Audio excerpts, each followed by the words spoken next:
Mike the Intern, Jay Stevens. It is Dark Side of the Stream, episode 193. This week we did the documentary that Jay found on YouTube for free called The Man Who Saved the World. Best kind of documentaries are the free ones. Did you not know about this story before you watched this thing? No, the reason I watched this is I heard about the story a little bit and I was like, what? And so I looked it up.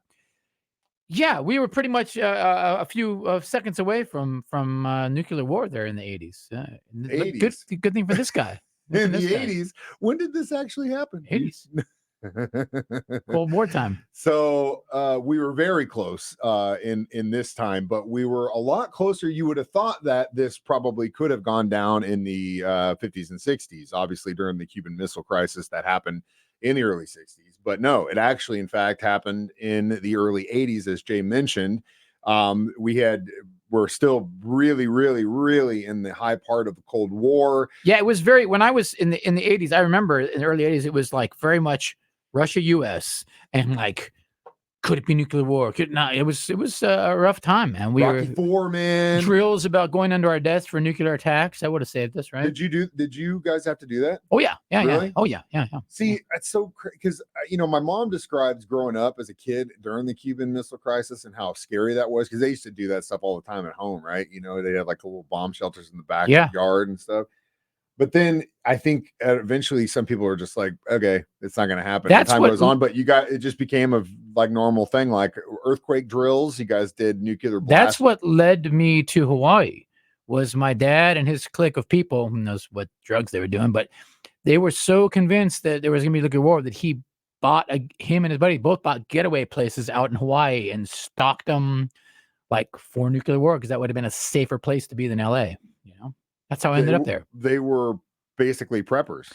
Yeah, we had a lot of food. I mean, it wasn't really preppers to sort of say like that, but it was a big compound and lots of food in the cupboards downstairs in this like room, and we had secret passages between the bedrooms. Like it was a trip for sure, man. And he was Hollywood. My dad was a Hollywood, but at the same player. time, like as a kid, that's got to be scary as hell because you see your parents and you're like, they're freaking out about this. Should I be freaking out about this? Because you don't understand as a child, like the scope of what they're actually freaking out about. I was, going into 9th grade. So, maybe you did, maybe you didn't, but golly, that's insane. Well, anyway, it almost happened. Yeah. It literally almost happened. Now, it wasn't all the way down to this one guy, but he definitely had a say in it. And that's what we'll talk about next. Dark Side of the Stream on 104.7 The K.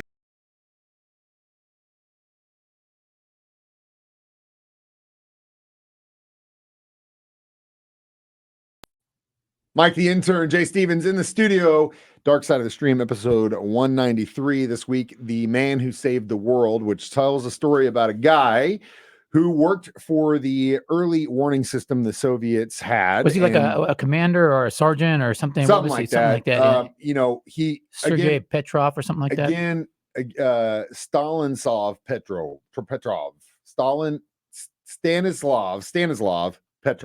God, there's no way I could shout out to that guy. Shout out to that guy for saving the world, for being extremely confusing, but also very much like the English language. Anyway, so he basically he's on this warning system, and with anything there are errors, and he starts seeing all kinds of things popping up saying that they're getting attacked. But incoming missile, another incoming missile, another incoming missile. Now, he was not the one with his finger on the button. Okay. Now, a lot of people think, yes, he was the one that made the decision to say, he made the decision, right? Hey guys, wait a minute. Because had it been some dude like, let's talk maybe Dr. Strangelove, who was just ready for war. Yeah. Or some guy freaked out and scared. We got to act. Yeah. We got to respond now. Yeah. Thankfully, they had the right guy in the position. And I'm sure, like amazing, man. I'm sure this, because again, we're talking about the Soviets. We're in America, so we don't know for exactly. But I would hope and pray that other governments have the wherewithal to put people in those positions that are cool-headed, that are extremely cool-headed, that can look at the whole picture, that can just deal with that stress. Because I mean, you're talking about being put in a position where you have to make a decision in seconds, to end civilization, really. Yeah, and to say, my home country is getting bombed. This is it. I'm going to be the one that decides this. Not the job I want, that's for sure. And thankfully, when that came, he was the one to tell his superiors in Russia, hey, guys, hold up, chill out. You would think, too, being in that position, that he'd also have to consider the fact that if he was not right, he would be punished for not being right. Well, they'd be all dead, Well, again, that's true. Interestingly enough, this is actually part of one of the stories in the Three Body Problem trilogy. Oh, really? Yeah. Without giving it away completely. Don't give it away. One of the ways that we come up with the way to defend ourselves against the extraterrestrial threat is what they call wall facers.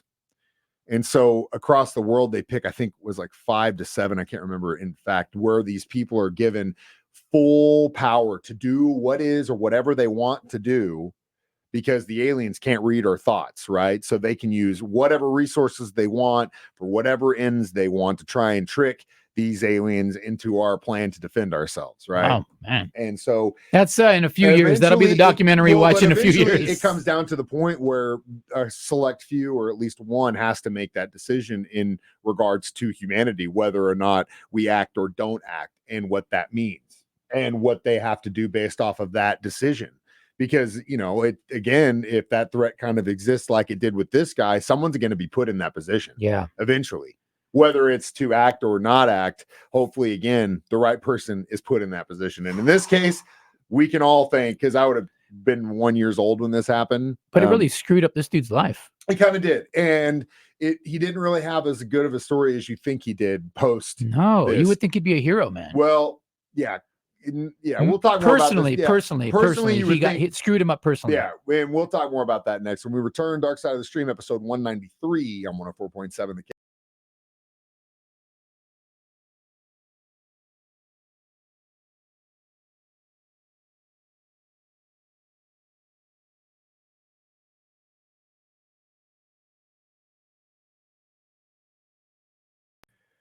Mike, the intern, Jay Stevens, back in the studio. Dark Side of the Stream, episode 193, discussing the man who saved the world. So, inevitably, this guy says he sees all these things on the radar, and this whole documentary is literally over like a 5-minute incident, it's very, which is crazy. They filmed it very stressful. I was sweating and stressing the way they shot it. Did a good job. They really made you feel like you were there, man. Whew. So it wasn't known that this even happened for like 15 years. I didn't know about it until just a couple months ago. Yeah. Mm-hmm. And so he said that he had been told, and in all the things that he had been told, that a U.S. strike would be all out. So when he saw just the 5 missiles at the beginning, he goes, that doesn't seem right. Like, if they're really going to go and trying to destroy us at this point, wouldn't literally every United States missile be locked and on its way to Russia right now? Like, that's the way it's going to go. Why would it just be 5? So luckily he had that. And he thought something seemed weird. Yeah. And they kept checking. They're like, no, it's accurate. He's like, no, something seems weird, man. Gosh, the other good for thing this that guy, saved us was the fact that he had been a civilian and wasn't like straight born military. Like, he didn't go in when he was 18. He didn't serve, because if it had been a guy like that, we probably wouldn't be here. Like you said, the perfect guy for that moment. So after this, obviously he's questioned by his superiors. They are like, you know what, you did the best you possibly could. You only had a couple minutes to make this decision. And again, if you had made the other decision, this planet wouldn't exist anymore as we know it. And so, after that, he got a chance to work in a research institute that developed that early warning system for a while after leaving the military. But then his wife got cancer, and so he had to leave and take care of her. But like you said, he didn't really have you'd think a guy that would have done this would be get a all hero. these accolades. Yeah, and hero. Stuff. Like, it wasn't until literally the last few years of his life that he even got any kind of accolades, and so much. He didn't even want to talk about this whole thing. Like at the beginning of this documentary. I think to some people, he was just doing his job.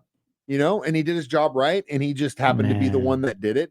I'm sure there are countless others across the world and in time have had this same decision to make. Yeah, and probably, we'll never know about it. You know what I mean? That's probably even more scary than this one situation. Yeah. I guarantee you there are guys in the government that are like, oh, you think that's crazy? We had to do this, 15 times. Yeah, And so it's like, oh, it sucks so bad. Oh, man. Scary. I'm glad I don't have to watch that stuff. But he just said that he was just the right person at the right time. And his wife didn't really even know anything about it. And he's just a guy. So and one of the cool things I thought, though, was that he did get a chance to tour one of the Minutemen's sites. Yeah, they brought him out to see, which I thought was pretty cool, man. And then because from a guy that was involved in the Cold War with all this stuff going on, he was like, "Oh my god, I can't believe you got to see cowboys and stuff." Which is it was nice. It was nice, man. It wasn't all bad, but thanks to you, Mr. Petrov, for saving our butts. We'll come back with this review next. Dark Side of the Stream on 104.7 The K.